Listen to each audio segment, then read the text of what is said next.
Universitas Muhammad Natsir Bukit Tinggi, institusi milik Rumah Sakit Islam Yarsi, Sumatera Barat, berdiri sejak tahun 2014 berdasarkan keputusan Menteri Pendidikan dan Kebudayaan Republik Indonesia nomor 501-E-1 Romawi-2014 tentang izin pendirian Universitas Muhammad Natsir di Kota Bukit Tinggi. Dengan mengambil nama pahlawan nasional Muhammad Natsir, Universitas Muhammad Natsir Bukit Tinggi hadir sebagai bentuk khidmah dakwah Muhammad Natsir dalam bidang pendidikan. Yayasan Rumah Sakit Islam atau yang disingkat dengan Yarsi Sumatera Barat telah berdiri sejak tahun 1969. Yarsi Sumatera Barat tidak hanya berfokus kepada pelayanan kesehatan, tetapi juga bergerak di sektor pendidikan. Salah satunya adalah dengan mendirikan 2 perguruan tinggi, yaitu Stikes Yarsi dan Universitas Muhammad Natsir itu sendiri.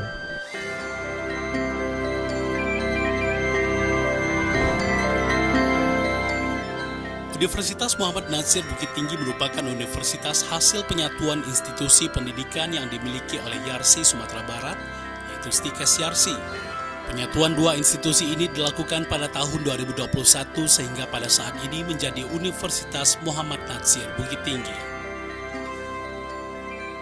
Universitas Muhammad Natsir merupakan salah satu institusi pendidikan yang berada di bawah naungan Yarsi Sumatera Barat. Ada hal unik yang berbeda yang kita tawarkan dalam menjalankan pendidikan di Universitas Muhammad Natsir. Salah satunya adalah dengan mengintegrasikan nilai-nilai keislaman dalam setiap keilmuan yang ada. Belajar di Universitas Muhammad Natsir tentu saja akan memberikan salah satu nuansa yang berbeda, di mana nanti saudara-saudara semua akan mengikuti berbagai kegiatan yang tidak kalah serunya. Hal ini tidak terlepas dari visi Universitas Muhammad Natsir, yakni melahirkan lulusan yang memiliki akhlak yang islami. Pada saat ini Universitas Muhammad Natsir Bukit Tinggi dikelola langsung oleh Yarsi Sumatera Barat, yang juga mengelola 6 rumah sakit Islam di Sumatera Barat dan 2 unit usaha lainnya, yaitu PT Masyitah dan Radio. Selamat datang di Universitas Muhammad Natsir Bukit Tinggi, perguruan tinggi milik Yayasan Rumah Sakit Islam Sumatera Barat yang memiliki 6 rumah sakit dan 2 unit usaha yang menjadikan Universitas Muhammad Natsir mandiri dalam finansial. Kami juga memiliki berbagai macam program beasiswa bagi mahasiswa yang kurang mampu dan berprestasi. Dalam rangka mempersiapkan mahasiswa untuk dapat berdaya saing dalam dunia usaha dan industri, kami memiliki unit kegiatan mahasiswa dan UKM yang mampu mengembangkan soft skill mahasiswa sesuai dengan minat dan bakatnya.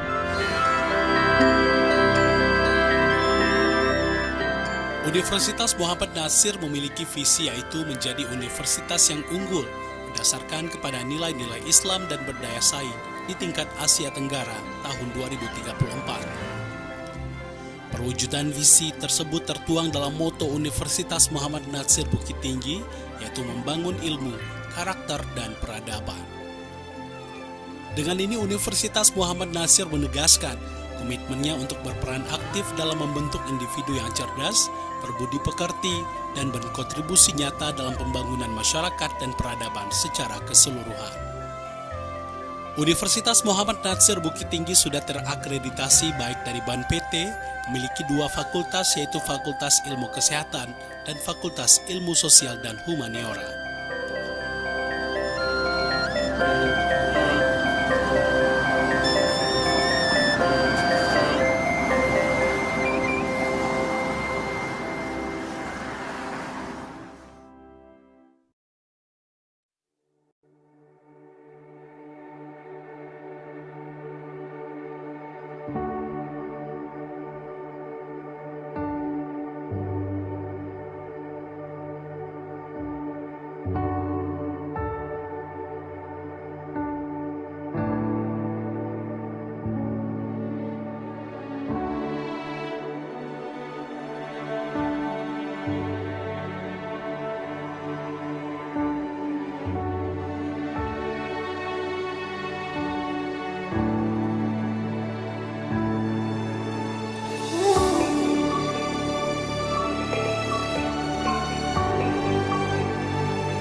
Dalam rangka mempersiapkan lulusan yang berdaya saing, Universitas Muhammad Nasir Bukit Tinggi memfasilitasi bakat dan minat mahasiswa melalui 14 unit kegiatan kemahasiswaannya.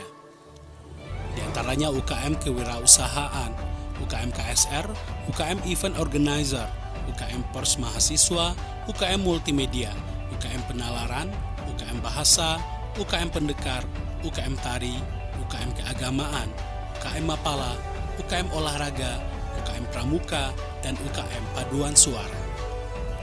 Untuk mewujudkan visi institusi, Universitas Muhammad Nasir juga melakukan kerjasama berkelanjutan luar negeri, serta juga dalam negeri sebanyak 71 kerjasama.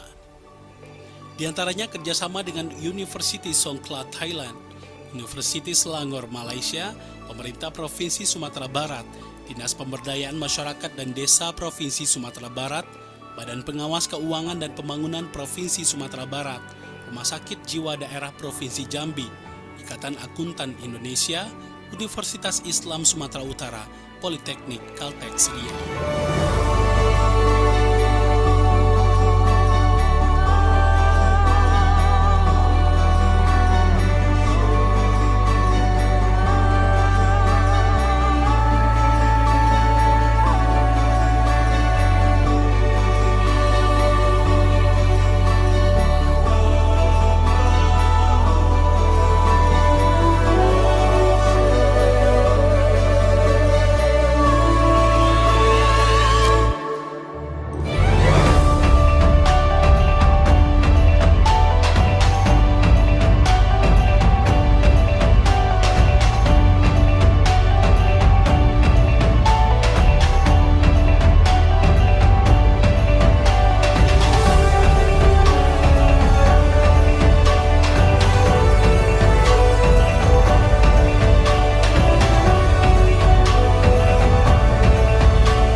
Universitas Muhammad Natsir Bukit Tinggi, institusi milik Rumah Sakit Islam Yarsi, Sumatera Barat, berdiri sejak tahun 2014 berdasarkan keputusan Menteri Pendidikan dan Kebudayaan Republik Indonesia nomor 501-E-1 Romawi -2014 tentang izin pendirian Universitas Muhammad Natsir di Kota Bukit Tinggi.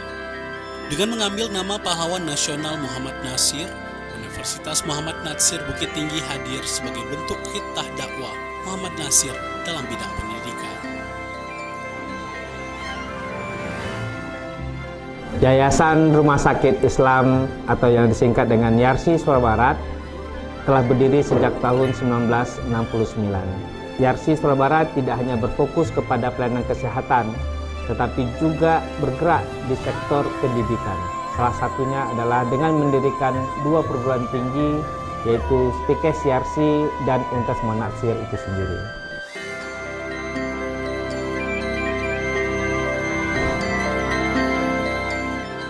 Universitas Muhammad Natsir Bukit Tinggi merupakan universitas hasil penyatuan institusi pendidikan yang dimiliki oleh Yarsi Sumatera Barat, yaitu Stikes Yarsi. Penyatuan 2 institusi ini dilakukan pada tahun 2021 sehingga pada saat ini menjadi Universitas Muhammad Natsir Bukit Tinggi. Universitas Muhammad Natsir merupakan salah satu institusi pendidikan yang berada di bawah naungan Yarsi Sumatera Barat. Ada hal unik yang berbeda yang kita tawarkan dalam menjalankan pendidikan di Universitas Muhammad Natsir. Salah satunya adalah dengan mengintegrasikan nilai-nilai keislaman dalam setiap keilmuan yang ada.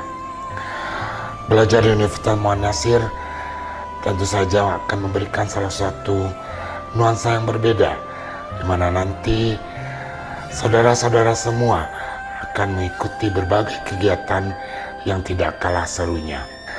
Hal ini tidak terlepas dari visi Universitas Muhammad Natsir, yakni melahirkan lulusan yang memiliki akhlak yang islami.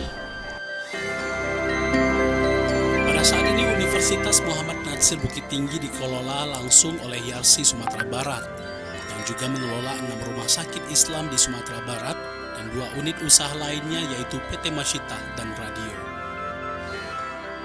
Selamat datang di Universitas Muhammad Natsir Bukit Tinggi, perguruan tinggi milik Yayasan Rumah Sakit Islam Sumatera Barat yang memiliki 6 rumah sakit dan 2 unit usaha yang menjadikan Universitas Muhammad Natsir mandiri dalam finansial. Kami juga memiliki berbagai macam program beasiswa bagi mahasiswa yang kurang mampu dan berprestasi. Dalam rangka mempersiapkan mahasiswa untuk dapat berdaya saing dalam dunia usaha dan industri, kami memiliki unit kegiatan mahasiswa dan UKM yang mampu mengembangkan soft skill mahasiswa sesuai dengan minat dan bakatnya.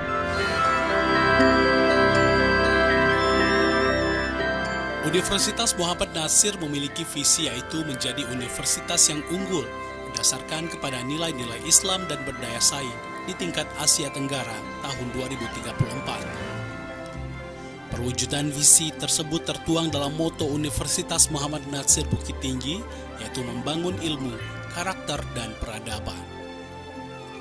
Dengan ini Universitas Muhammad Natsir menegaskan komitmennya untuk berperan aktif dalam membentuk individu yang cerdas, berbudi pekerti, dan berkontribusi nyata dalam pembangunan masyarakat dan peradaban secara keseluruhan. Universitas Muhammad Natsir Bukit Tinggi sudah terakreditasi baik dari BAN PT, memiliki 2 fakultas, yaitu Fakultas Ilmu Kesehatan dan Fakultas Ilmu Sosial dan Humaniora.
rangka mempersiapkan lulusan yang berdaya saing, Universitas Muhammad Nasir Bukit Tinggi memfasilitasi bakat dan minat mahasiswa melalui 14 unit kegiatan kemahasiswaannya. Di antaranya UKM Kewirausahaan, UKM KSR, UKM Event Organizer, UKM Pers Mahasiswa, UKM Multimedia, UKM Penalaran, UKM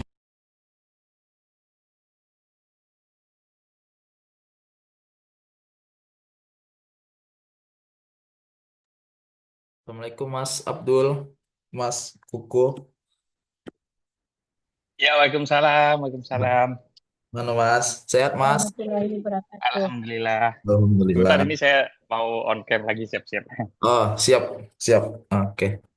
Oke, Bapak Ibu, perkuliahan atau kuliah hukum untuk ilmu kedokteran dan kehakiman di dalam acara hari ini nantinya kita akan eh, banyak berbincang-bincang berkaitan dengan bagaimana eh, cara atau pengetahuan Bapak Ibu khususnya di bidang hukum dalam hal ilmu forensik. Nanti dalam kurang lebih 1 jam 30 menit kita akan bersama-sama mendengarkan paparan langsung dari eh, narasumber kita yang sudah hari ini sudah hadir nih dari jauh-jauh ya, Mas.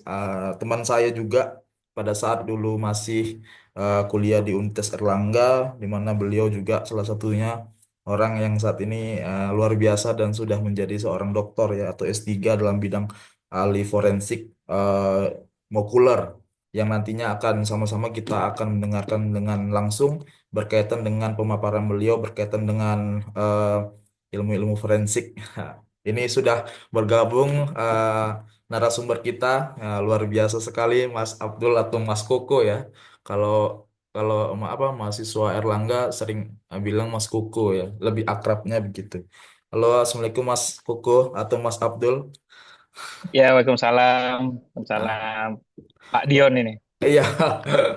Oke, Mas, kita mulai aja ya hari ini kuliah hukum kita ya pada sore hari ini. Pertama-tama, Assalamualaikum warahmatullahi wabarakatuh, Bapak Ibu mahasiswa sekalian.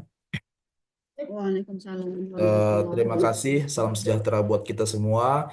Hari ini kita mendengarkan berkaitan dengan kegiatan hukum kita atau kuliah hukum, yang dimana kuliah hukum ini adalah memberikan pengetahuan cara lebih Bapak Ibu khususnya tidak hanya mahasiswa hukum saja, tapi juga mahasiswa dari prodi lain berkaitan dengan cara atau pembuktian hukum pidana dalam rekonstruksi visum otopsi dalam kasus-kasus forensik di mana tema kita pada sore hari ini berkaitan dengan visum et retrum dalam hukum kedokteran forensik yang nantinya akan dibawakan oleh narasumber kita yang hari ini sudah datang yaitu Bapak Dr. Abdul Hadi Furqoni MSI selaku pakar ahli forensik bidang molekuler dan peneliti dari BRIN ini sendiri atau Badan Riset Indonesia. Oke, mungkin tidak memperpanjang waktu saja berkaitan dengan hari ini kuliah hukum. Maka dari itu saya langsung saja kepada Mas Koko ya atau atau Bapak Dr. Abdul Hadi Furqoni untuk menyampaikan materi perkuliahan kita berkaitan dengan visum et rectum dalam kedokteran forensik. Silakan Mas Koko untuk bisa menyampaikan materinya. Terima kasih. Untuk Terima kasih waktunya atas sekitar waktunya. 1 jam ya Mas. Oke, siap Ya ya. siap. Ya, monggo. Terima kasih atas waktunya Mas Dion ya. Pak Dion ini sudah ya termasuk dulu rekan saya juga saat saya kuliah S2 ilmu forensik karena kita satu ini ya, satu fakultas ya, sekolah pasca sarjana. Oke,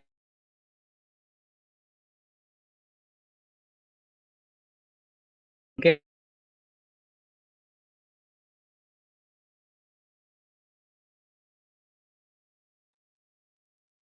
Macet Mas. Eh, eh,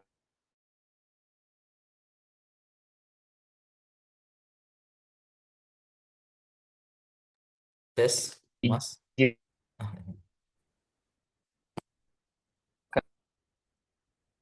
Suaranya macet-macet Mas.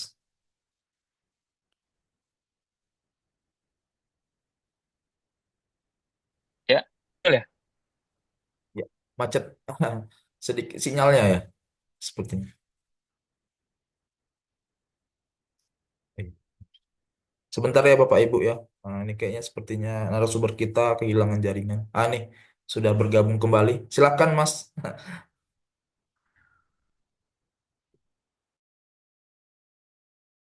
Di mute Mas, masih di mute. Ya. Oke, sudah jelas? Untuk Sudah. PPT-nya sudah ya? Oh, belum ya? Sebentar saya ulang lagi ya. Ya. Oke, Oke. apakah sudah muncul? Sudah. Oke Mas. Ya, oke. Saya langsung mulai aja. Assalamualaikum warahmatullahi wabarakatuh. Perkenalkan, nama saya Abdul Hadi Furkoni. Ya, banyak kalau panggilan saya itu ada yang panggil Koko. Kalau di BRIN mungkin sekarang Hadi ya, karena mungkin lebih official karena ada di nama lengkap saya. Saya peneliti dari BRIN di Pusat Riset Biomedis dan kebetulan kepakaran saya di biologi molekuler eh, yang hubungannya dengan forensik ataupun juga penyakit-penyakit genetik. Jadi karena S2 saya juga dulu ilmu forensik, kami sering berkolaborasi dengan para praktisi forensik, terutama juga praktisi hukum, karena memang kan kalau kita berkaitan dengan forensik berarti pasti ada hubungannya dengan peradilan seperti itu ya. Oke, saya lanjut untuk materinya tentang visum et repertum.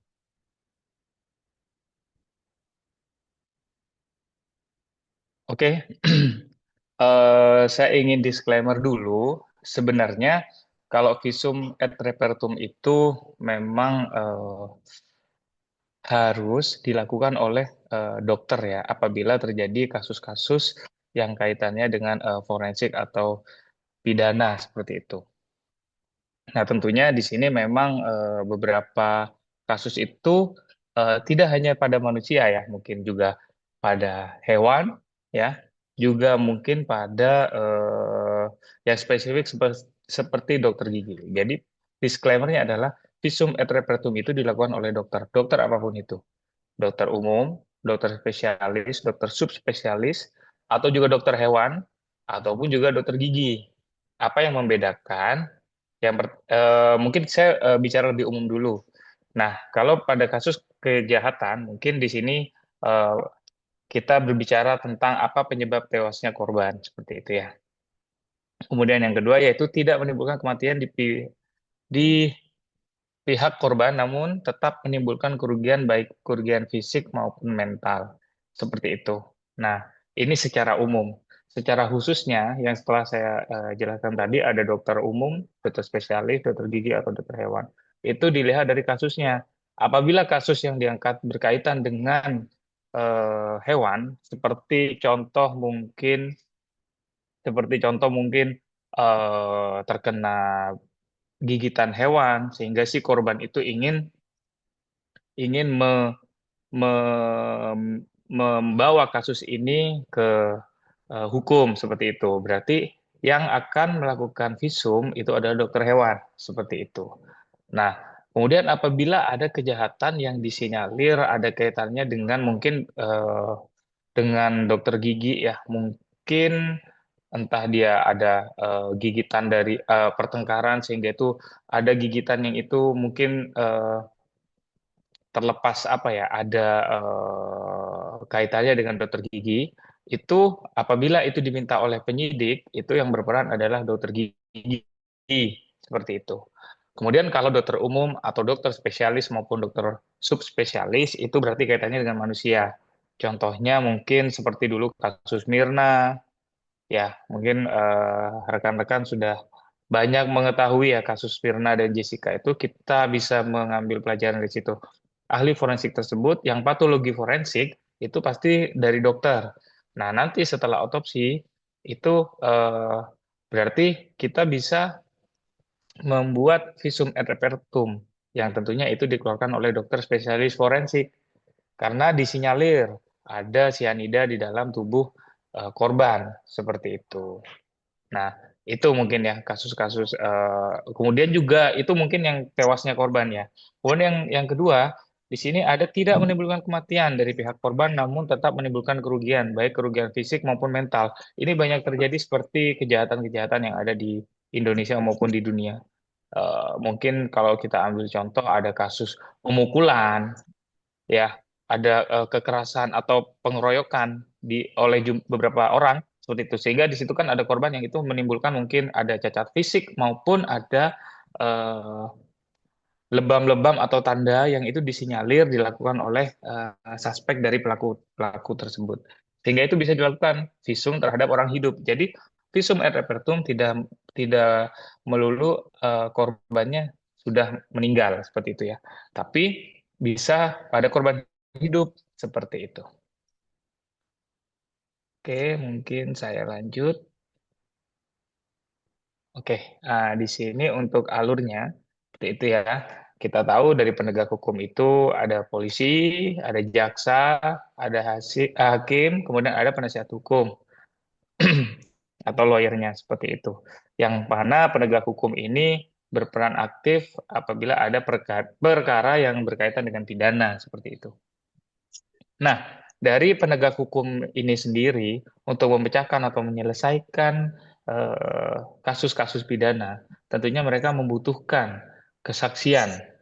Ya, mungkin teman-teman, rekan-rekan yang memang sekolah hukum sudah mengerti ya seperti ini ya. Nah, untuk lebih terang benderangnya kasus yang dihadapi, pasti dari empat komponen penegak hukum ini juga boleh mendatangkan yaitu seorang saksi ahli seperti itu. Salah satunya di bidang kedokteran yaitu dokter. Seperti itu. Karena kembali lagi kenapa dokter kita bicara tentang visum et repertum, bahwa visum et repertum ini hanya bisa dilakukan oleh dokter. Seperti itu.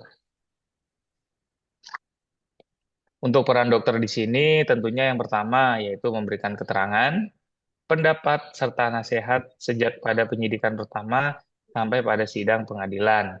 Ya. Untuk melaksanakan pekerjaan teknisnya yaitu seperti melakukan pemeriksaan TKP, kemudian ada melakukan pemeriksaan korban atau tersangka yang hidup, kemudian melakukan pemeriksaan korban yang meninggal, ya, memimpin penggalian jenazah untuk kepentingan peradilan, dan yang terakhir melakukan pemeriksaan benda atau yang berasal yang diduga dari tubuh manusia. Nah, dari beberapa contoh yang ada di sini itu bisa kita lihat dari beberapa kasus ya. Kalau kita melakukan pemeriksaan TKP, berarti di situ mungkin ada entah tubuh korban atau adanya seperti kasus mutilasi, kemudian ada beberapa body part yang ditemukan. Itu kan itu bisa mendatangkan eh, dokter untuk melakukan hal ini, ya. Kemudian yang kedua yaitu melakukan pemeriksaan korban atau tersangka yang hidup, berarti bisa pada kasus-kasus seperti tadi yang sudah saya jelaskan, adanya bukti lebam atau bukti kekerasan yang itu terdapat pada korban maupun pelaku. Seperti itu. Kemudian melakukan pemeriksaan korban yang meninggal, berarti pemeriksaan visum ini disertai dengan pemeriksaan otopsi, kalau memang itu dibutuhkan. Seperti itu. Yang keempat, ini memimpin penggalian jenazah untuk kepentingan peradilan. Untuk melakukan penggalian jenazah atau kita sebut ekshumasi, itu kita memang yang pada umumnya kita didatangkan, kita sebagai saksi ahli atau dokter yang berperan pada kasus tersebut, itu pastikan atas permintaan penyidik. Apabila kita melakukan penggalian jenazah atau ekshumasi, pasti pertama akan ditemani oleh penyidik seperti itu. Nah, sehingga penyidik akan memberikan keleluasaan kepada dokter spesialis forensik kalau kita melakukan penggalian jenazah ini untuk bisa memimpin bagaimana cara yang benar saat melakukan penggalian jenazah. Kemudian organ apa yang kiranya itu terdapat titik terang atau terdapat petunjuk yang itu bisa membantu menuntaskan kasus-kasus yang ada seperti itu. Baik dari tubuhnya, mungkin adanya trauma pada tulang, atau mungkin kalau yang masih baru itu bisa dilihat beberapa tanda-tanda yang memang itu tidak wajar seperti itu. Itu akan dilakukan oleh dokter spesialis forensik seperti itu. Yang terakhir adalah melakukan pemeriksaan benda yang berasal atau diduga berasal dari tubuh manusia. Pada poin ini kita sebut seperti mengambil sampel untuk kita bisa periksa, maupun bisa diperiksa seperti tentang DNA, ya mungkin dari aksesoris-aksesoris yang ada di TKP, yang itu ada hubungannya dengan DNA pelaku, terduga pelaku, ataupun korban. Sehingga di situ kita bisa tes DNA, kemudian mendapatkan profil DNA, dan kita cocokkan dengan profil DNA dari korban maupun suspek pelaku yang sudah dikeluarkan oleh penyidik, seperti itu. Oke, ini untuk alurnya, yaitu melalui surat tertulis berupa surat permintaan visum et repertum atau SPVR. Jadi dokter kemudian mengadakan pemeriksaan baik daripada korban hidup, korban mati, maupun barang bukti yang lain yang berasal dari tubuh manusia, yang hasilnya akan dilaporkan secara tertulis yang dikenal sebagai visum et repertum. Oke, visum et repertum sendiri yaitu ganti sebagai barang bukti, karena barang bukti tersebut berhubungan dengan tubuh manusia.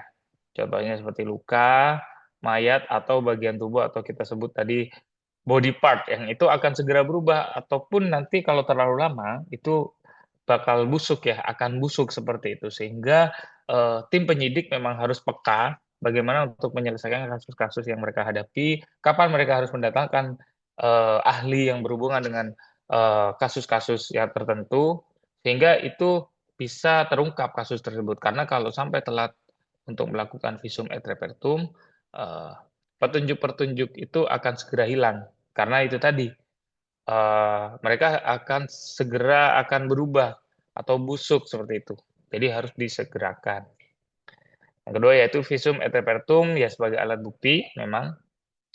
Nah, yang terakhir yaitu pentingnya visum ini memang membuat kompetensi dokter itu harus meningkatkan kompetensinya, karena memang dokter ini akan diminta pertanggungjawabannya untuk keterangannya maupun nanti di pengadilan sebagai saksi ahli apa yang dia lakukan terhadap pemeriksaan tersebut, seperti itu. Oke, di sini untuk asal usulnya, ya. Jadi di sini asal usulnya adalah visa reperta, ya, adalah laporan tertulis untuk justisi yang dibuat oleh dokter berdasarkan sumpah tentang segala hal yang dilihat dan ditemukan pada benda yang diperiksa menurut pengetahuan yang sebaik-baiknya. Oke, untuk landasan hukumnya mungkin sudah kita bisa lihat sama-sama. Ada di KUHP pasal 133 ayat 1 dan 2, ada KUHP pasal 187 ayat 1C, ada KUHP pasal 1 ayat 28, dan UU nomor 36 2009 tentang kesehatan ayat 122.2, seperti itu. Oke, di sini kita melihat lagi yang berhak meminta visum et repertum adalah pasti, yaitu adalah penyidik, ya, baik penyidik Polri, polisi militer, ataupun POM, seperti itu. Di sini juga ada peraturannya, ya, undang-undang yang melandasi.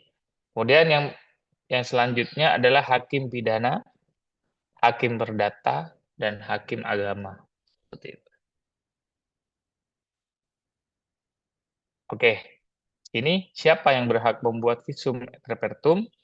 Dalam KUHP pasal 133 ayat 1 telah ditentukan bahwa yang berhak membuat visum et repertum adalah dokter ahli kedokteran kehakiman, dokter, dan atau ahli lainnya, seperti itu. Tergantung pada kasusnya, ya. Oke, ini untuk tata cara permintaan visum et repertumnya. Jadi permintaan keterangan ahli sebagaimana dimaksud dalam ayat 1 dilakukan secara tertulis, yang dalam surat itu disebutkan dengan tegas untuk pemeriksaan luka atau pemeriksaan mayat ataupun pemeriksaan bedah mayat. Mungkin ini yang tentang korban meninggal, seperti itu. Oke, ini surat permintaan visum et repertum harus secara tertulis, tidak dibenarkan secara lisan, telepon, maupun via pos. Ya. Dibuat dengan menggunakan format sesuai dengan jenis kasus, dan harus ditandatangani oleh penyidik yang syarat kepangkatan dan pengangkatannya diatur dalam bab 2 pasal 2 PP 27 1983. Untuk korban yang meninggal dunia harus diantar oleh penyidik dengan membawa surat permintaan visum et repertum itu sendiri. Seperti itu. Oke, ini untuk perlakuan sudah ada undang-undangnya semua ya. Jadi korban yang meninggal dunia harus diberikan label sesuai KUHP-nya.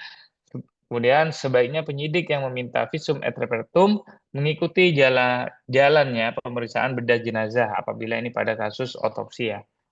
Untuk visum korban hidup, korban adalah ya sebagai barang bukti ya, maka surat permintaan visum et repertum harus diserahkan sendiri oleh polisi bersama korbannya atau tersangkanya. Tidak dibenarkan juga pemeriksaan visum et repertum ini tentang sesuatu peristiwa yang telah lampau, mengingat rahasia kedokteran. Ya pastinya tidak mungkin sesuatu yang sudah lampau karena pasti tanda-tandanya pun sudah berbeda. Seperti itu. Oke, ini untuk tanpa permintaan tertulis, ya di sini juga untuk merusak jenazah itu juga nggak boleh. Kemudian ganti ruginya sudah ada semua pasal-pasalnya. Oke, nah ini untuk syarat surat permintaan visum et repertum.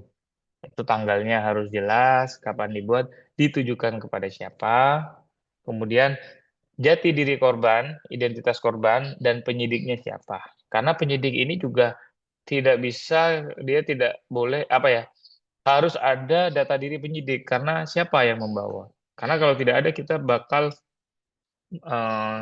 tarik ulur nanti siapa yang bawa, tidak jelas seperti itu. Kemudian, keterangan tentang cara kejadiannya.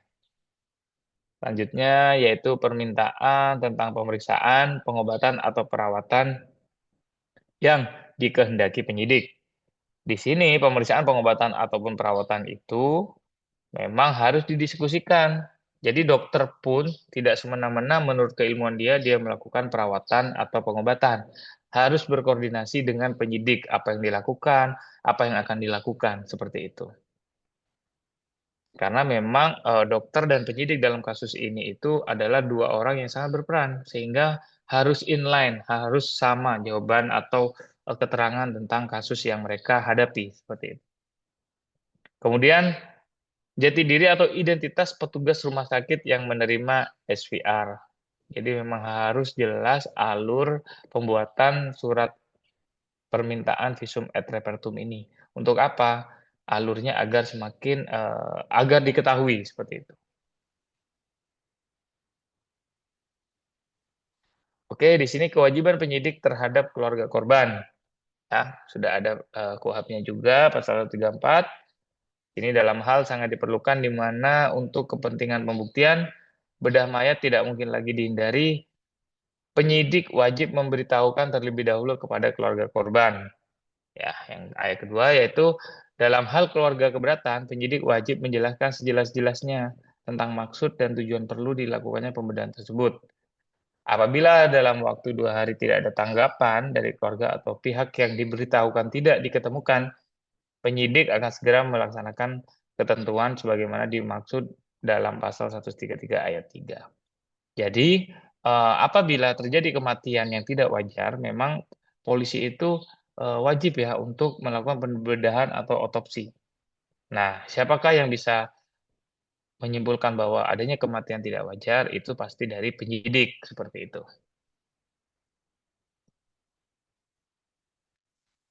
Oke, nah di sini kewajiban penyidik terhadap keluarga korban mungkin sudah tadi sempat dituliskan juga, memberitahu keluarga, menerangkan maksud dan tujuan otopsi, seperti itu. Dan 2 kali 24 jam tidak dilaksanakan, biasanya jenazah itu memang akan ditaruh di rumah sakit, dan nanti ada pasal yaitu 134 ini yang mengatur bagaimana jenazah yang kita sebut Mr. X atau Miss X, seperti itu. Oke, di sini ada sanksi hukum yang apabila ada pihak-pihak yang menghalangi atau menolak dari visum et repertum tadi. Ya, menghalangi sudah ada jelas ya di sini eh, bukan ahli dan tidak berwenang, atau menolak di sini juga, akan ada hukumannya ya. Ini sudah lengkap semua, 5 tahun penjara atau denda 100 juta rupiah. Jadi memang kalau udah penyidik menyarankan untuk membuat visum et repertum, memang wajib dilakukan seperti itu.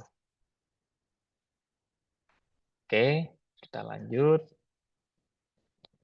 Ya, ini sebagai perpanjangan sanksinya. Ya pun bagi dokter juga. Jadi semua berkewajiban. Ya, kalau penyidik sudah meminta dokter tersebut, dipercaya oleh penyidik, memang wajib melakukan seperti itu. Nah, ini oke. Dapatkah SPVR dicabut? Ya, di sini kalau dari instruksi Kapolri, pada dasarnya penarikan atau pencabutan kembali surat SPVR itu tidak dibenarkan. Ya, bila terpaksa dicabut hanya diberikan oleh komandan kesatuan paling rendah tingkat Polres, dan untuk kota besar hanya oleh uh, Polrestabes seperti itu. Oke, ini untuk bentuk SPVR, yaitu untuk sudut kanan atas ada alamat tujuannya. Ya, ini mungkin teknis ya. Ada rumah sakit atau dokternya, tanggalnya, ada direktur rumah sakitnya, kepala bagian SMF atau bedah ya. Di sini dokter bedahnya ada Obgyn ataupun penyakit dalam, dan satu dari kedokteran forensik. Itu. Untuk sudut kirinya nanti ada alat peminta suratnya dan lampirannya. Seperti itu. Oke, untuk bagian tengahnya di sini juga disebutkan SPVR korbannya hidup ataukah mati. Selanjutnya yaitu identitas korbannya, kemudian peristiwanya, ya. Apa kita harus menjelaskan tentang peristiwanya? Karena apa ya? Ini sudah ada contohnya, entah luka ini karena apa? Kalau keracunan itu obat apa? Kemudian adanya perkosaan atau lain sebagainya, ataupun beberapa penyebab yang menyebabkan korban ini meninggal seperti itu kalau memang itu mati. Tetapi kalau yang hidup mungkin um, mungkin ada kasus kayak orang mendapat perlakuan kekerasan seperti di uh, setrum, pasti di situ juga dokter bisa melihat adanya bekas truman oleh seseorang, meskipun itu sebenarnya korbannya masih hidup seperti itu. Selanjutnya yaitu permintaan pengobatan atau perawatan. Jadi, seperti saya jelaskan tadi, dokter harus menjelaskan juga ke penyidik dengan segera ya apabila itu apabila itu harus dilakukan pengobatan atau perawatan karena memang lukanya mungkin sangat parah seperti itu, sehingga tapi tetap prosedurnya penyidik harus mengetahui apa yang dilakukan oleh dokter. Seperti itu. Dan yaitu permintaan untuk melaporkan kepada penyidik bila korban sembuh, pindah dokter, atau pulang paksa, melarikan diri, ataupun meninggal. Yang selanjutnya yaitu ada kolom untuk keterangan lain kalau perlu. Jadi kesimpulannya adalah semua yang dilakukan oleh dokter terhadap korban ataupun pelaku yang akan dilakukan visum et repertum itu harus jelas. Apabila sembuh, kemudian apabila nanti ada rujukan yang mungkin lukanya atau dia punya penyakit yang parah sehingga harus dirujuk atau sebagainya, itu harus ada recordnya seperti itu. Untuk kanan bawah di sini identitas penyidik, ya, nama, pangkat, kesatuan dan sebagainya, kemudian tanda tangan dan stempel dinas. Untuk kiri bawah di sini ada identitas penerima SPVR-nya. Nah, itu pun sangat penting ya, siapa yang menerima dan harus bertanda tangan seperti itu. Oke, untuk format visum et repertum ya, itu pro justisia ya. Mungkin teman-teman hukum ya juga lebih tahu ini ya. Jadi kata ini dicantumkan di sudut kiri atas, dengan demikian visum et repertum tidak perlu bermaterai. Seperti itu. Oke, untuk pendahuluannya di sini Memuat yaitu identitas pemohon, sama ya identitas dokter, tempat dilakukannya pemeriksaan, jam, dan identitas korbannya. Selanjutnya, pemberitaan. Jadi, di sini yang pertama identitas korban menurut pemeriksaan dokter serta keadaan umumnya. Kemudian yang kedua, hasil pemeriksaan berupa kelainan yang ditemukan pada korban. Seperti itu. Selanjutnya, tindakan-tindakan lanjutan yang telah dilakukan. Seperti itu. Dan ataupun pemeriksaan-pemeriksaan tambahan. Oke.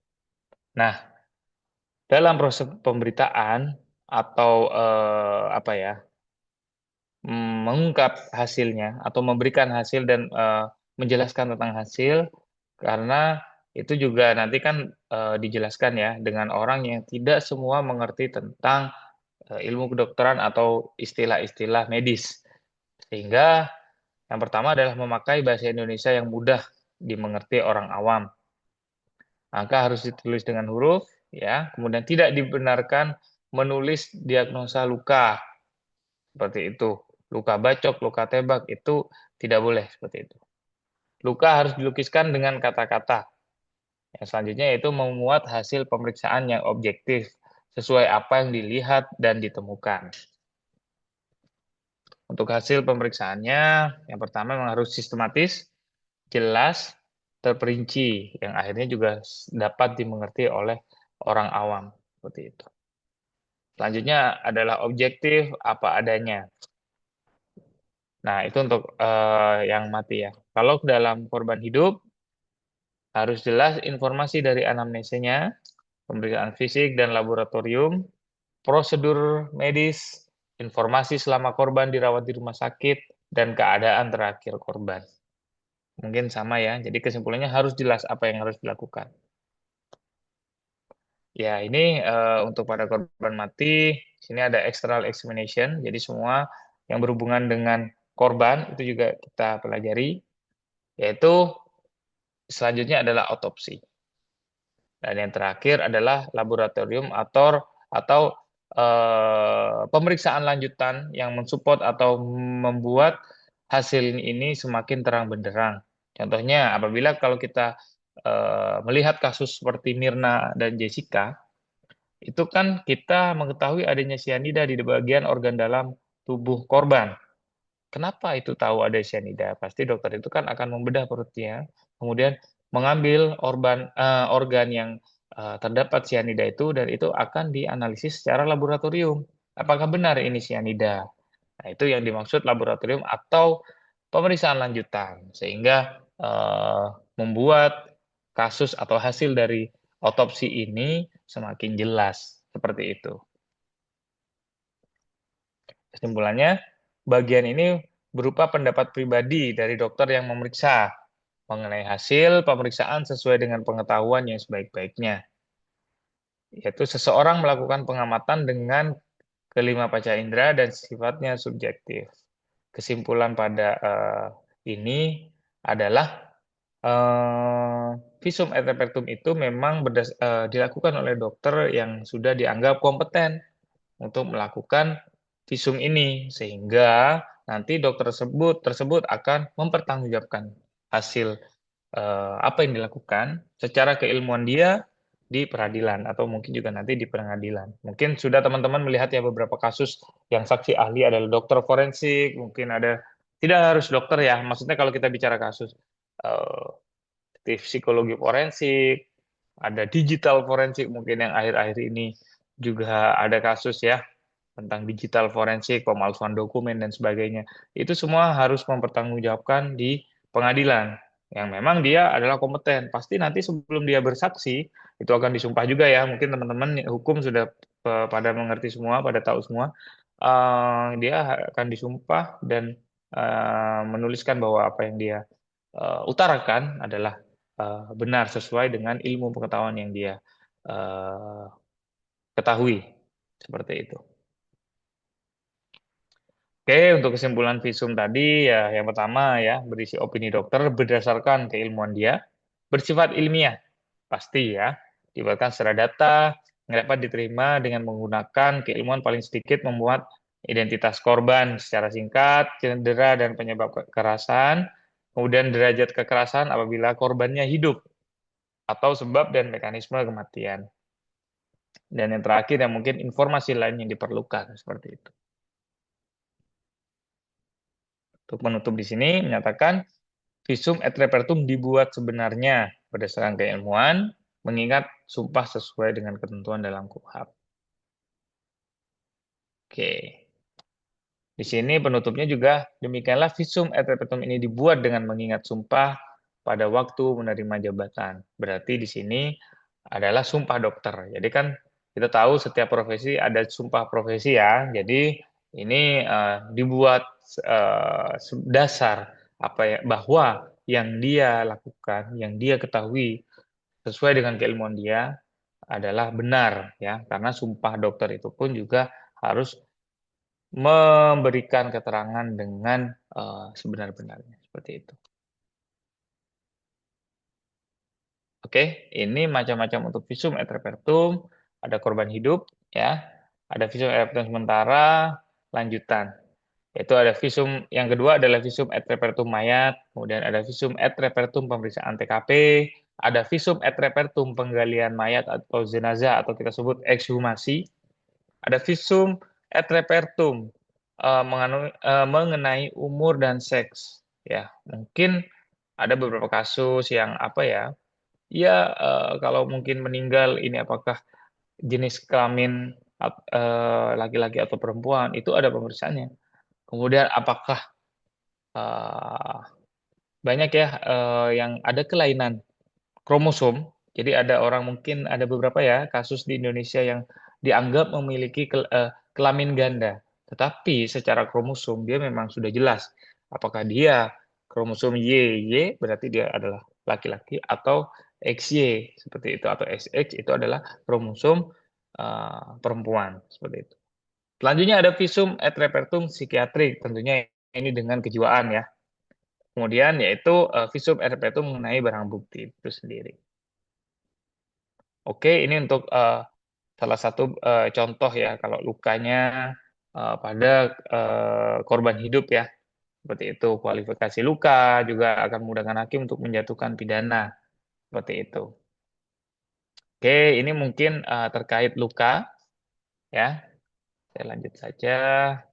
Ya, ini juga kalau luka berat seperti ini ada akibat yang disebut luka berat ya. Ada cacat berat, sakit lumpuh, dan ada terganggu daya pikirnya selama 4 minggu, atau matinya kandungan atau seorang perempuan, itu juga dikategorikan sebagai luka berat, seperti itu.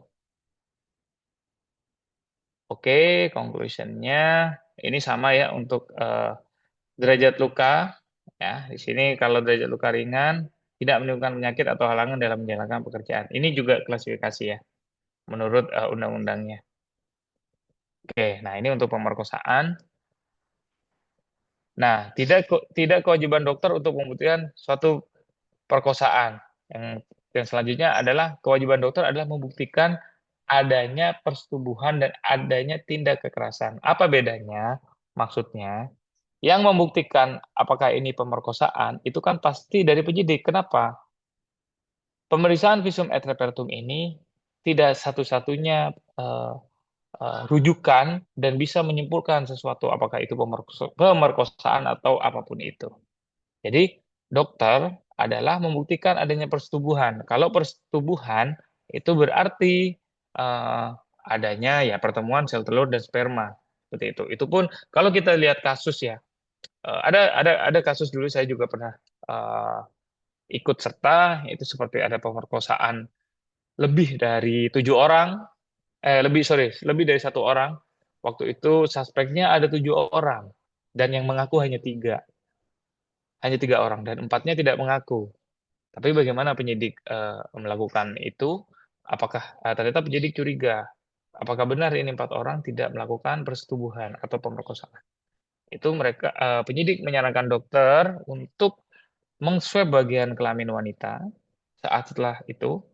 Kemudian ternyata diperiksa DNA dari hasil swab vaginanya sehingga dicocokkan dengan profil 7 orang itu ternyata ada 7 DNA orang tersebut pada sampel swab kelamin wanita. Berarti apa? Adanya penetrasi kelamin pria 7 orang tersebut ke dalam kelamin wanita, sehingga itu bisa dijadikan rujukan bahwa ternyata semua 7 orang ini melakukan persetubuhan. Nanti siapakah yang menyentuhkan bahwa ini ada perkosaan dan sebagainya? Tentunya penyidik, karena polisi itu akan mencocokkan dari beberapa bukti lain, keterangan saksi, ya, korban dan sebagainya. Seperti itu. Oke, ini untuk kematian ya. Mungkin kematian itu eh, penyebabnya ya, yang cause of death. Jadi penyebab kematian itu apa? Itu. Oke, ya ini cara mati. Nah, ini juga bukan wewenang dokter untuk menentukan cara mati. Maksudnya adalah dokter itu hanya memberikan indikasi yang dapat dipakai untuk menentukan penyebab dari kematian itu sendiri. Seperti itu. Maka dari itu, kenapa dokter itu harus yang kompeten? Kalau memang ini ada kaitannya dengan dokter, ini ada indikasi kematian ini karena penyakit dalam atau penyakit yang dialami, butuh dokter spesialis penyakit dalam. Apabila ada kaitannya dengan kematian, mungkin ini berkaitan dengan kehamilan ya, sehingga dia bisa meninggal, itu pasti kita butuh ahlinya, yaitu adalah dokter spesialis obgyn. Contohnya seperti itu. Oke, ya ini saat kematian pun penting untuk menentukan kemungkinan tersangka atau pelaku. Kenapa? Dokter melakukan visum itu pasti kan nanti akan mencocokkan dengan terduga siapakah pelaku. Siapakah yang mengetahui suspek pelaku ini adalah penyidik itu sendiri. Sehingga pemeriksaan ini akan di matchingkan seperti itu, akan dicocokkan seperti itu. Ya, tidak dikatakan dalam satu waktu, tapi dalam range waktu tertentu betul. Jadi kita menyimpulkan itu berdasarkan range ya, atau jangka waktu tertentu. Semakin besar range-nya, semakin aman suatu kesimpulan. Tetapi semakin susah penyidik mencari kemungkinan tersangka pelaku, betul ya. Kalau semakin lama, penyidik juga akan semakin ribet untuk mengetahui apa ini tentang untuk menentukan siapakah suspek pelaku tersebut.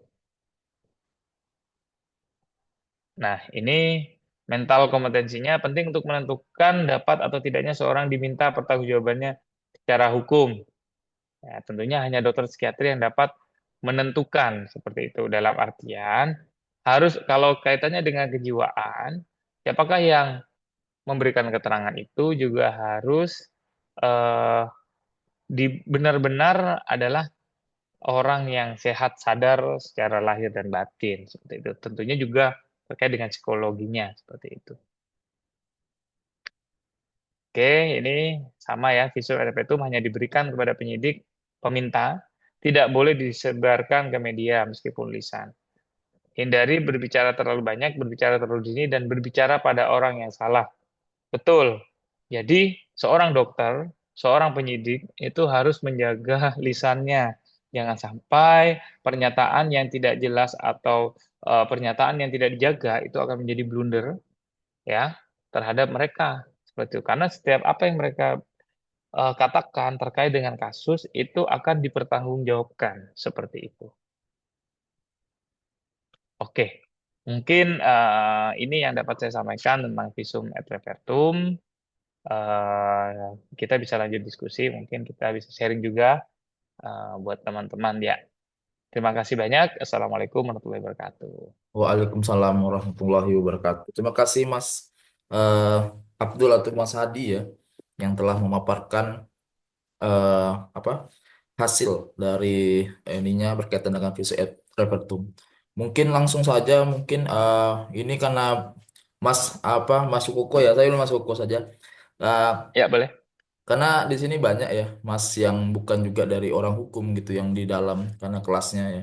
Bahwa eh, bagaimana sih sebenarnya kalau di dalam ilmu forensik cara untuk menemukan tuh rekonstruksi, otopsi atau visum itu seperti apa sampai akhirnya kok eh, ini pelakunya biasanya pembunuhan atau bagaimana tuh sebenarnya seperti apa tuh Mas? Bisa nggak kalau Mas Hadi atau Mas Koko bisa menjelaskan cara apa kok bisa ini dianggap sebagai korban dari pembunuhan seperti itu? Kira-kira seperti apa Mas?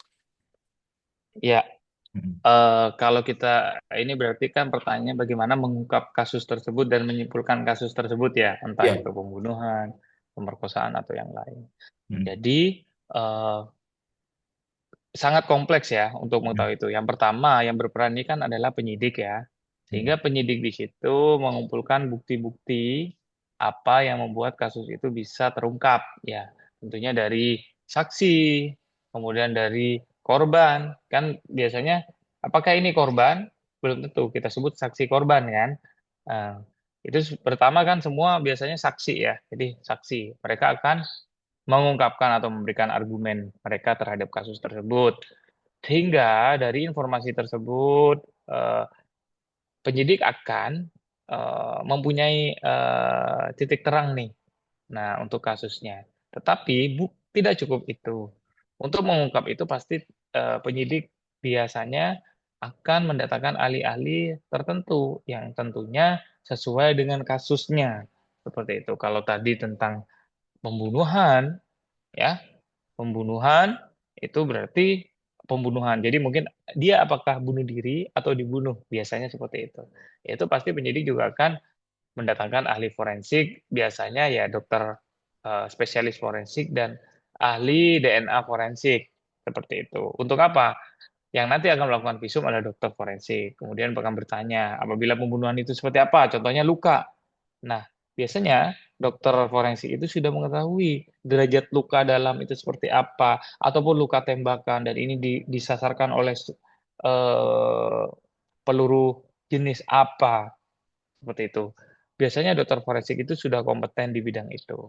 Sehingga dia tahu, oh ini sepertinya pisau ini jaraknya seperti ini, karena dia menyentuh organ dalam ini, seperti itu. Nah, tapi, wah, setelah itu penyidik, oh ternyata penyidik menemukan, ini contoh ya, adanya pisau mungkin yang dianggap sebagai alat untuk membunuh. Nah, apakah benar yang memegang pisau itu adalah suspek pelaku? Nah, penyidik berhak juga mendatangkan ahli DNA forensik. Nah, saya dulu juga diikut sertakan untuk memeriksa barang bukti seperti pisau, kita swab, kita periksa DNA-nya. Setelah keluar profil DNA dari DNA manusia, ya pasti ya DNA manusia yang ada di pisau tersebut, itu penyidik akan menyarankan juga untuk mengambil sampel DNA dari terduga pelaku. Terduga pelaku, jadi belum pelaku. Jadi yang suspek, belum pasti. Nah, sehingga itu kita tes DNA juga, kita profil bersama. Ternyata apabila match, berarti positif kan bahwa yang memegang pisau ini adalah dia. Ataupun kalau yang memegang ada banyak orang, pasti di situ juga ada DNA banyak orang. Nah, disitulah kita sebagai sebagai ahli melakukan pekerjaan saja. Kalau ahli DNA forensik akan melakukan tes DNA terhadap sampel dan pelaku. Wah, ini cocok. Siapakah yang menyimpulkan? Tetap penyidik semua. Seperti itu. Sehingga penyidik itulah nanti yang berperan untuk menyimpulkan tersebut. Ya, kalau sudah jelas penyidik berhak menaikkan statusnya menjadi tersangka dan sebagainya, nanti akan dilanjutkan ke pengadilan seperti itu. Kalau sudah di pengadilan kan nanti akan berjalan sesuai peraturan pengadilan ya, yang akan dipimpin oleh hakim. Mungkin seperti itu. Oke Mas Koko, makasih karena maaf sebelumnya Mas Koko karena saya ingin sekali mengetahui berkaitan dengan sebenarnya kalau dalam forensik sebenarnya kan kayak kisah-kisah para dokter dokpol kita ya yang ibaratnya dia eh, bisa memberikan hasil keterangannya bahwa ini korban pembunuhan apalagi kayak misalnya contohnya kayak pesawat jatuh gitu kan itu kan jadi sampai kok bisa tahu ini DNA dari keluarga korbannya kan menjadi apa luar biasa ya akhirnya penemuan-penemuan seperti ini karena tanpa adanya ilmu kedokteran kesehatan hukum kesehatan lah salah satunya kan kita juga nggak bisa tahu juga berkaitan dengan eh, apa ya bukti tambahan dalam ilmu forensik yang salah satunya. Oke Mas Koko mungkin Betul. ini ada sekitar 28 mahasiswa mana tahu ada mahasiswa-mahasiswa yang ingin bertanya berkaitan dengan yang telah disampaikan dari narasumber kita yaitu eh, Bapak Abdul Hadi Furqoni berkaitan dengan visum atau forensik. Silakan untuk diberikan eh, tanggapan atau pertanyaan berkaitan dengan Bapak Ibu mahasiswa yang ada di sini.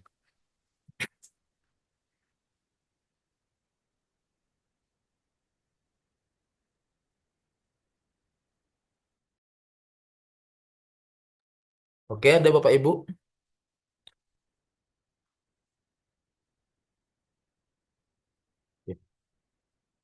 Oke, Mas, sebelum mungkin mahasiswa-mahasiswa lain bertanya, kira-kira secara ilmu forensik, visum itu sebenarnya seperti apa sih, Mas? Atau otopsi itu seperti apa sih, Mas? Hmm. Ya, kalau visum itu tadi, kalau kita lihat penjelasannya bahwa itu adalah hasil yang dilakukan oleh dokter ya untuk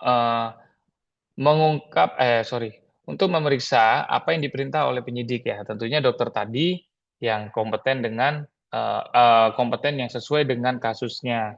Jadi memang surat yang visum et repertum itu adalah surat yang diberikan oleh dokter terkait penjelasan pemeriksaan yang berkaitan dengan kasus-kasus peradilan seperti itu ya. Jadi harus peradilan. Kalau kita ngomong peradilan berarti kan ada kaitannya dengan pidana ya atau hukum. Seperti itu. Kalau otopsi itu adalah merupakan bagian dari visum. Makanya kalau korban hidup kita lakukan visum et repertum. Tapi kalau korban meninggal, visum et repertumnya selain mungkin terkait barang bukti lain ada visum. Nah, di situ ada visum kematian. Tadi visum et repertum kematian. Sehingga dokter wajib untuk melakukan otopsi. Seperti itu. Oh, jadi bagian dari yang sama. Oke, kira-kira Bapak Ibu Betul. silakan boleh bertanya atau kita berdiskusi bersama. Di sini ada luar biasa, ada Pak Asrul, ada mahasiswa kita. Jadi kita dari reguler Riko Saputra sama Pak Muskinta. Kira-kira ada pertanyaan berkaitan dengan pemaparan materinya, Pak? Ada Pak Dio Silakan Pak Asrul. ke Pak Mas Furkon ya. Mas Furkon, nanti kalau seandainya dalam perkara pembuktian yang fit R ya, fit R itu kedudukannya nanti meningkat untuk menjadi apa? Menambah barang bukti atau untuk sebagai keterangan saja gitu loh kan. Statusnya dalam pembuktian perkara nanti fit R itu sebagaimana kedudukannya? Menambah barang bukti baru atau gimana? Ya, ya, terima kasih. Kalau disebut apakah visum et repertum itu menjadi salah satu alat bukti ya, mungkin yang menjerat nanti sebagai pelaku, itu bisa Pak, mungkin tergantung kasusnya seperti tadi. Karena kan memang kita sebut ya dua minimal alat bukti yang bisa mungkin menjerat orang untuk bisa dipidana seperti itu. Nah, surat keterangan sehingga visum et repertum ini juga bisa menjadi alat bukti otentik. Apalagi mungkin kalau biasanya itu seperti DNA. Nah, karena kebenaran DNA di sini kan 99,99% identik ya. Jadi itu bisa diangkat sebagai alat bukti. Nah, itu kalau kasus yang mungkin berkaitan dengan DNA. Tetapi kalau visum ini sebagai pendukung dan apakah itu bisa? Bisa juga tidak sebagai alat bukti utama ya. Tergantung kasusnya tadi. Apakah ini lebih berkaitan dengan manusianya ya kan atau hewan atau dan sebagainya karena kan pasti tentang dokter ya. Nah, itu penyidik Pak yang berhak. Jadi apakah itu bisa? Semua bisa. Sebagai pendukung saja bisa. Berarti kesimpulannya tidak terlalu apa ya? Hanya pendukung saja, tidak otentik mungkin. Bukan tidak otentik ya. Tidak terlalu relevan mungkin dengan kasusnya. Tapi kalau memang relevan banget dan itu otentik, itu bisa dijadikan sebagai alat bukti. Seperti itu, Pak. Oke, Pak Asrul. Izin, Pak. Siapa? Iya, silakan Bu Risa. Sebelum ini ada pertanyaan Hmm. juga dari kolom chat kita, Pak. Apa Mas Koko? Silakan Bu Risa duluan, boleh. Iya, Pak. Mas Furkon ya. Ini apakah ada kemungkinan hasil visum itu berbeda sama korban itu sendiri atau saksi gitu? Bisa ada nggak? Maksudnya perbedaan gitu. Misalkan kayak korbannya misalkan merasa dipukul tapi ternyata visum mengatakan bukan dari pemukulan misalkan gitu. Itu bisa nggak di itu? Maksudnya ada kemungkinan seperti itu atau tidak? Terus kalau memang iya ada kemungkinan itu bagaimana kelanjutannya gitu, Pak? Nah, Ya, makasih, Pak. ya, sama-sama. Terima kasih, Bu Risa. Saya jawab ya, apakah ada perbedaan? Mungkin korban merasa dipukul, tetapi secara visum tidak ya.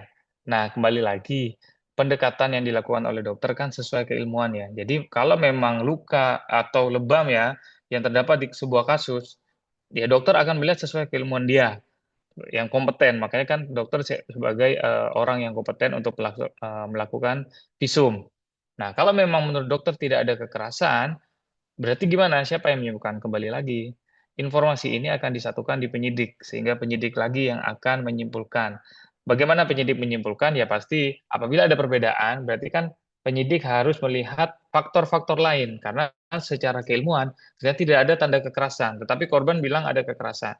Itulah nanti penyidik, Ibu, yang akan berwenang untuk menyimpulkan tersebut. Karena penyidik akan menggali semua aspek, tidak hanya dari visum. Seperti itu, Bu. Mungkin dari saksi-saksi lain, kemudian ada bukti-bukti lain seperti itu. Terima kasih. Oke, tapi sebenarnya memang ini ya Pak, apa Mas Koko ya? Berarti kalau misalnya keterangan berbeda seperti itu, artinya yang nanti akan dipakai tetap keterangan dari dokter berarti ya? Ya, kalau keterangan dokter tadi, saya sudah jelaskan juga ke Pak Asrul pertama, itu kan sebagai pendukung ya. Apakah itu sebagai alat bukti nanti menjadi bukti otentik atau tidak, itu semua penyidik yang menentukan. Seperti itu. Yang jelas, dianggap kompeten, dianggap benar sesuai keilmuan. Visum itu yang dikeluarkan dianggap benar karena dokter adalah orang yang kompeten. Apakah nanti dipakai? Pasti dipakai. Tetapi yang menyimpulkan adalah nanti penyidik. Karena penyidik adalah apa ya? Yang mengetahui semua faktor yang terjadi dalam sebuah kasus-kasus tertentu seperti itu. Kita pun sebagai ahli tidak moro-moro langsung melakukan keahlian kita di sebuah kasus apabila penyidik pun tidak meminta kita seperti itu. Yang jelas pasti dipakai keterangan kita. Tetapi nanti yang akan mengkorelasikan adalah pihak penyidik. Apalagi kalau nanti pengadilan itu pun semua kan bisa ini ya termasuk hakim akan menilai. Kalau memang ada perbedaan seperti tadi adanya luka atau lebam karena kata korban mungkin merasa dipukul tapi tidak kan nanti kan hakim yang berhak menentukan bahwa keterangan palsu mungkin seperti apa. Ya, seperti itu kira-kira. Oke, apa Mas Koko terima kasih. Kira-kira gimana Bu Risa sebelum ada? Baik, Pak. Terima kasih. Oke, siap. Mas Koko mungkin ini ada pertanyaan juga dari kolom chat. Pak Dion, ini tadi narasumber menyampaikan bahwa ada dua visum untuk korban hidup dan meninggal. Untuk korban yang meninggal, berapa hari sejak korban meninggal masih bisa dilakukan otopsi? Nah, ini sering terjadi, Mas. Umum ya, secara umum, ya Mas. Ya, ya, oke. Kembali ya, lagi ya. Eh, biasanya, bukan biasanya ya, peraturannya apabila ada kematian tidak wajar, itu harus segera diotopsi. Mungkin rekan-rekan sudah banyak mengetahui dari beberapa kasus di media, ya. Apabila ada kasus penemuan mayat atau sebagainya, itu pasti dilarikan ke rumah sakit dan akan diotopsi. Seperti itu. Pertama, harus ada polisi yang makanya kenapa apabila ada kasus kematian atau ya kematian entah itu tidak wajar dibunuh atau ditemukan mayat dan sebagainya, itu pasti polisi yang ada di depan. Nah, polisi akan meminta kita untuk mengotopsi dokter seperti itu ya. Jadi yang mendampingi pasti ada polisi karena udah kaitannya tidak wajar seperti itu. Jadi harus segera dan pertama juga harus menentukan siapa mayat ini. Kalau memang sudah ada identitasnya, pihak polisi harus menghubungi keluarga korban dan menjelaskan, seperti yang saya jelaskan tadi, menjelaskan apa maksud dan tujuan otopsi. Karena adanya mungkin ditemukan kematian-kematian tidak wajar, sehingga ini wajib diotopsi. Sampai apabila tidak ada keluarga yang mengaku sampai 2 kali 24 jam, itu memang akan diotopsi, tetapi nanti itu sesuai peraturan undang-undangan itu sudah wewenang dari kepolisian ya, dan seperti itu. Jadi jadi nggak ada renggang waktunya ya, Mas Koko ya. Sesegera mungkin ya. Jadi apabila ditemukan nih, tidak Mm-mm. mungkin itu kita otopsi minggu depan gitu, nggak Mm-mm. mungkin pasti. Karena tadi yang saya jelaskan Mm-mm. kondisi itu sangat berubah, apalagi saat kematian ya. Di situ ada lebam mayat, kemudian nanti udah berubah lagi, akan mengembang, kemudian Mm-mm. nanti kan cairan-cairan dalam tubuh itu juga akan keluar. Banyak fase-fase setelah kematian. Hingga kita harus mensegerakan otopsi seperti itu apabila ada korban meninggal. Seperti itu. Tapi izin Mas Koko bertanya juga, kalau misalnya korbannya sudah dikebumikan gitu Mas, sudah dikebumikan selama kemungkinan sebulan, terus bisa nggak misalnya orang forensik itu melakukan otopsi kembali gitu Mas? Ya, bisa ya. Itu kembali lagi.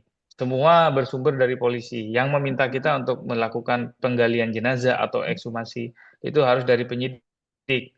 Berarti kenapa? Mungkin penyidik baru mengetahui Hmm. ini ada kemungkinan korban yang meninggal yang sudah dibunuh yang sudah Iya, benar, dikebumikan benar. itu adanya kematian tidak wajar. Hmm. Apakah ini bisa dicari penyebabnya? Mereka akan berkonsultasi dengan dokter Oh, spesialis forensik. Apabila dokter spesialis forensik mengiyakan atau sepakat untuk bisa diekshumasi, pasti penyidik akan melakukan ekshumasi. Seperti yang saya jelaskan tadi, penyidik akan ada di awal ekshumasi, setelah itu akan memberikan wewenangnya terhadap dokter untuk bisa memimpin jalannya penggalian jenazah. Kenapa harus dipimpin dokter? Karena dokter forensik yang dianggap kompeten iya. itu yang mengetahui keilmuannya, sehingga cara pengambilan sampel atau mungkin apabila kalau mungkin sebulan mungkin masih ada organnya ya bisa diambil apa yang diperlukan. Tapi apabila ada yang lebih setahun atau 2 tahun yang memang mungkin adanya kekerasan ya, Hmm. ternyata ada harus diungkap lagi dan mungkin ada dokter biasanya begini, eh, penyidik akan bercerita atau konsultasi ke dokter forensik bahwa ini ada indikasi kekerasan mungkin ternyata sampai tulang sumpama itu berhak juga kita melakukan ekshumasi atau penggalian apakah adalah di tulang yang dicurigai dilakukan kekerasan, apakah ada bekas trauma atau apa di situ. Itu juga bisa. Nah, apakah dokter juga bisa mendatangkan ahli lain? Bisa. Biasanya kalau tentang tulang itu ataupun ya itu biasanya dari teman-teman antropologi forensik ya. Jadi yang mengetahui bagaimana tulang adanya kelainan tulang, kemudian ini tulang manusia atau bukan itu ada keilmuan sendiri yang itu antropologi ragawi biasanya seperti itu. Iya, Jadi iya. jadi penyidik ini butuh multidisipliner ilmu, tidak Hmm. hanya dokter saja untuk mengungkap kasus. Ya, beberapa kasus di media mungkin sudah pada tahu ya kayak kasus Mirna dan Jessica pun tidak hanya dokter spesialis forensik, ada psikologi forensik untuk mengetahui kejiwaan si tersangka, ya, ada digital forensik terkait CCTV ini asli atau tidak. Ya, seperti itu. Jadi sangat kompleks lah seperti itu. Wah, ini Oh, pembelajaran Pak baru Dio. lagi saya nih. Iya, Pak Asrul. Pak Dio, saya tertarik pengen menggali yang Iya. disampaikan Bu Risa tadi ke Pak Furkon atau mungkin bisa dijawab oleh Pak Dio ya. Iya. Nah, apabila di suatu kondisi seperti yang dikatakan oleh Bu Risa tadi, antara keterangan saksi berseberangan dengan hasil dari keterangan Iya. visum, PR tadi. Nah, ini untuk Pak Dio atau Pak Furkon ya. Apakah nanti Iya. ada derajatnya nak? Ketika keterangan saksi berbeda dengan keterangan PR, Iya. mana yang lebih tinggi derajatnya biasanya? Apakah diserahkan kepada kesimpulan hakim atau saling menggugurkan gitu lah? Bisa keterangan saksi digugurkan oleh PR, pembuktian PR, Iya. atau diserahkan nanti kepada kesimpulan hakim. Mana yang paling tinggi derajatnya itu kira-kira Pak Furqan? Keterangan saksi dan PR ini di pembuktian pengadilan. Ya, itu betul Pak Asrul. Jadi keputusan akhir pasti ada di hakim ya. Nah. Karena seperti tadi kita mengetahui bahwa visum itu dikeluarkan oleh dokter dan dokter apabila nanti didatangkan di pengadilan itu kan sudah disumpah Iya. untuk memberikan keterangan sebenar-benarnya sesuai dengan ilmu pengetahuan dia.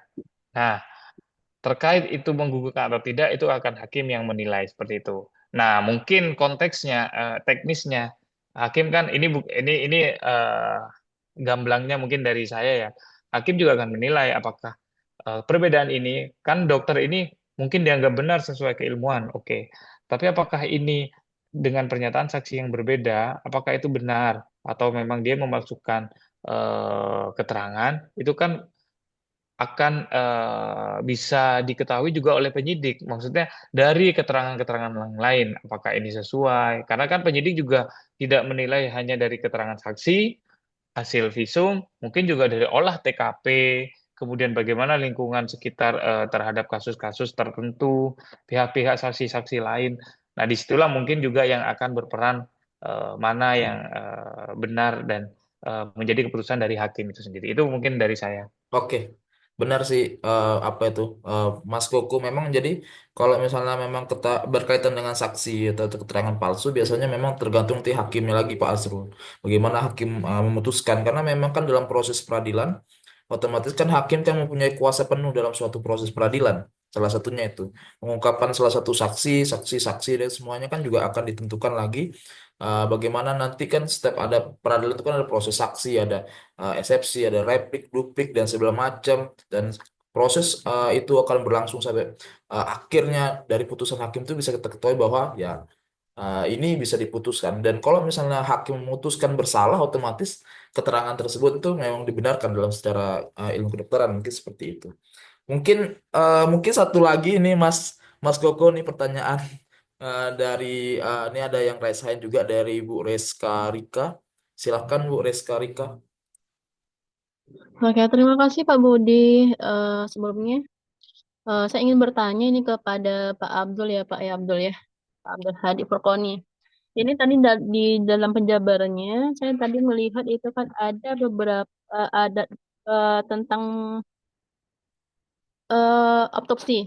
Kita mengenal autopsi dulu. Saya ada beberapa pertanyaan. Pertama itu kan bahwa dalam pasal 134 KUHP itu disebutkan eh, apa tim penyidik itu diberi kesempatan atau meminta izin kepada pihak keluarga korban untuk melakukan visum. Nah, ini nanti bagaimana Pak jika pihak keluarga atau itu tidak mau melakukan visum dengan alasan tidak mau lagi memanjang urusan atau lebih simpelnya dia tidak mau terlibat lagi lebih jauh gitu. Nah, kemudian itu yang pertama. Yang kedua, dalam tubuh kita, dalam tubuh, ketika sudah menjadi mayat atau dalam tanah, zat atau racun yang terkandung dalam tubuh, yang terdapat dalam tubuh itu berapa lama bisa diotopsi gitu ketika ada mayat. Itu yang pertama. Nah, selanjutnya, apabila dari terjadi double double tindakan, misalnya begini Pak. Pertama itu kematian korban itu disebabkan misalnya dibunuh dengan cara disekap gitu kan. Nah, ternyata ketika dilakukan penyelidikan itu ditemukan racun. Nah, itu nanti bagaimana cara tim forensik untuk memastikan bahwa kematiannya ini ternyata tidak hanya dibunuh dengan cara disekap, tapi juga diracuni gitu, Pak. Oke, Bu. Langsung saja Mas Abdul karena waktunya singkat. Ya, oke. Terima kasih atas pertanyaannya, Bu. Ya, tadi yang pertama, apabila penolakan dari keluarga ya, memang kalau dalam undangnya itu bukan sangat ya, wajib untuk diotopsi apabila penyidik menyimpulkan bahwa adanya eh, apa kematian tidak wajar seperti itu. Tetapi ini yang saya ketahui biasanya apabila ada penolakan atau ingin tidak dilanjutkan itu nanti ada surat yang ditandatangani bahwa atas permintaan keluarga untuk tidak akan diotopsi. Berarti kan kembali lagi kasus ini kan berkaitan dengan peradilan ya kalau forensik. Kalau sudah diputus ya berarti kan sudah tidak akan dibawa ke jalur hukum atau jalur pidana. Sehingga keluarga harus membuat pernyataan yang akan ditandatangani bahwa sudah tidak memperpanjang kasusnya. Seperti itu. Kemudian untuk masalah apa ya zat-zat kimia dalam tubuh yang sudah meninggal itu, kita tahu ya kalau sudah meninggal itu semua metabolisme akan berhenti, Bu. Seperti itu. Nah, mengapa apabila ada kasus kematian tidak wajar, polisi berhak sesegera mungkin untuk melakukan otopsi atau visum. pada korban meninggal. Karena untuk mengetahui itu, karena biasanya apabila umumnya zat kimia itu biasanya 2 sampai 3 hari hilang, Bu. Tapi kalau sudah meninggal, itu kan sudah tidak ada metabolisme, itu bisa lebih cepat. Makanya mengapa penyidik itu menyegerakan seperti itu. Dan seperti tadi, penyidik itu kan bukan hanya satu orang ya, Bu. Dan sudah terbiasa dengan kasus-kasus. Sehingga mereka biasanya mempunyai tugas masing-masing untuk mempelajari kasus tersebut. Seperti itu. Sehingga sangat cepat dikoordinasikan untuk bisa mengungkap. Karena itu tadi, kalau tidak cepat, bukti-bukti tadi akan hilang. Seperti itu. Dari situlah kemampuan penyidik yang sangat sudah kompeten, yang apalagi sudah banyak kasus yang ditangani, itu biasanya akan menyegerakan. Seperti itu. Biasanya kalau korban hidup, biasanya 2 sampai 3 hari itu baru hilang. Contohnya kita tahu narkoba, tes urin, dan sebagainya, itu biasanya 2 sampai 3 hari sudah hilang, seperti itu. Apalagi sudah meninggal, yang metabolisme itu sudah tidak ada lagi ya saat apabila orang sudah meninggal, seperti itu. Kemudian yang ketiga, maaf tadi bagaimana Bu? Lupa ininya konteksnya. Disekap ya atau bagaimana ya? Tadi kan pertamanya disekap itu. Nah, ternyata setelah beberapa hari atau dalam beberapa minggu, ternyata di TKP gitu kan, di TKP katakanlah dalam lemarinya itu ternyata ditemukan racun gitu. Nah, sepertinya kalau saya lihat tadi sudah terjawab sih jawaban Bapak yang kedua tadi gitu. Karena bukan menyangkut hal racun tadi gitu, Pak. Sudah terjawab, Pak. Iya, Terima iya. kasih, Pak. Oke. Masing Ya, jawaban. sama-sama. Mungkin saya tambahkan, memang banyak ya kasus-kasus yang pelaku itu akan berusaha menghilangkan barang bukti atau merekayasa hasilnya. Seperti mungkin kasus yang tentang polisi ya, kasus polisi yang membunuh sesama polisi, itu pun dia melakukan penembakan yang ternyata dia juga memegang pistol itu, tapi tadi DNA juga bisa menjadi petunjuk ya. Dengan dia berkamuflase dibilang apa ya, yang menembak adalah di anak buahnya dan sebagainya. Itu tadi, itu adalah pelaku yang berusaha menghilangkan barang bukti atau merekayasa kasusnya seperti itu. Tetapi lah di situ polisi atau penyidik pun juga sangat peka. Sehingga kenapa pun olah TKP itu sangat penting dan tidak boleh orang sembarang masuk, nanti akan merusak TKP. Yang masuk itu harus penyidik dulu, nanti apabila dibutuhkan ahli baru dipanggil ahli. Itu pun juga harus memenuhi aturan yang diberikan oleh penyidik. Karena takut apa? Kita sebagai ahli apabila diperlukan tidak boleh tiba-tiba langsung masuk. Harus mengikuti peraturan dari penyidik. Kita harus masuk ke bagian mana, yang boleh dieksplor yang mana, yang lain kita tidak boleh. Seperti itu. Karena penyidik yang memiliki wewenang. Seperti itu. Bu. Ya, terima kasih. Oke, terima kasih sekali lagi kepada seluruh peserta juga kepada narasumber kita. Terima kasih banyak. Ini waktunya memang sangat singkat, memang pertanyaan juga banyak. Tapi lain waktu mungkin nanti kita bisa membuka lagi ya sesi seperti ini karena menarik Mas Koko ya, Mas Abdul Hadi ya, Mas Abdul Hadi.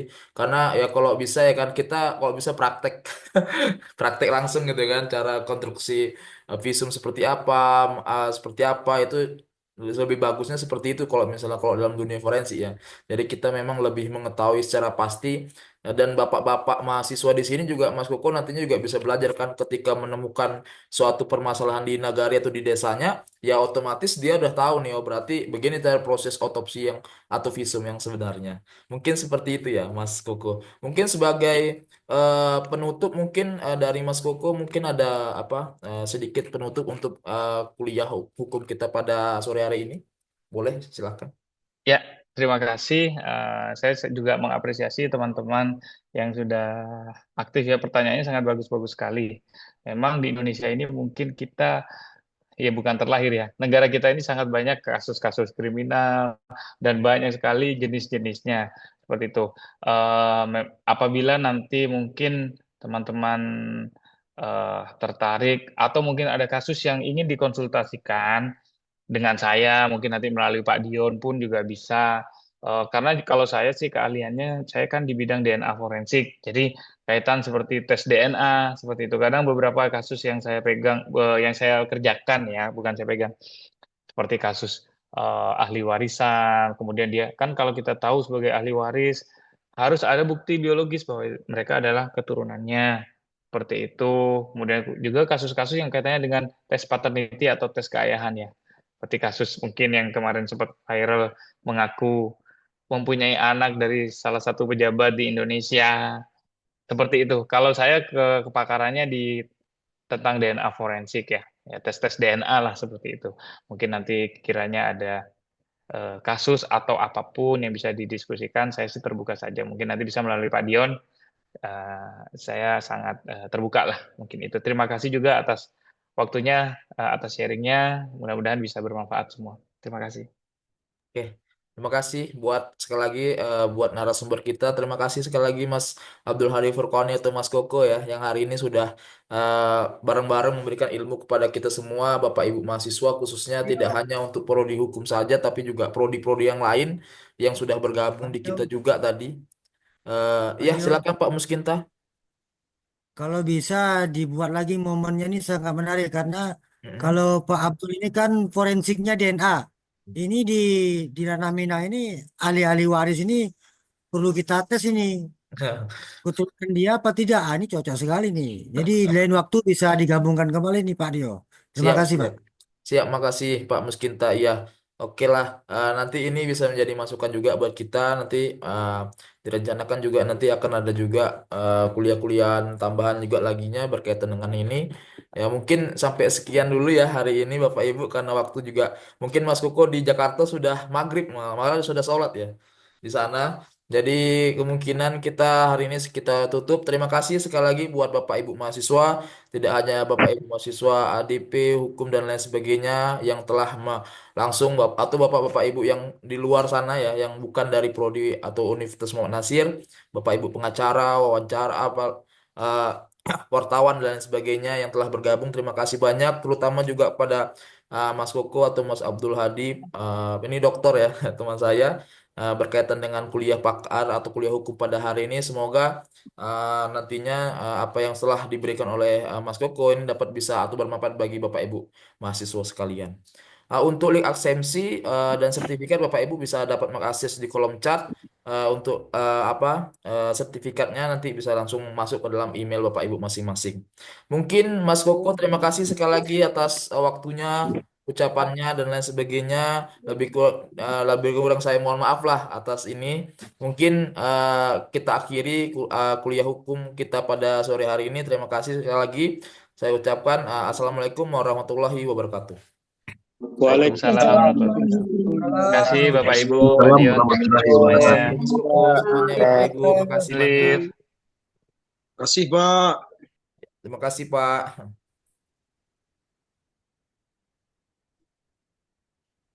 Terima kasih Pak. Assalamualaikum warahmatullahi wabarakatuh. Waalaikumsalam.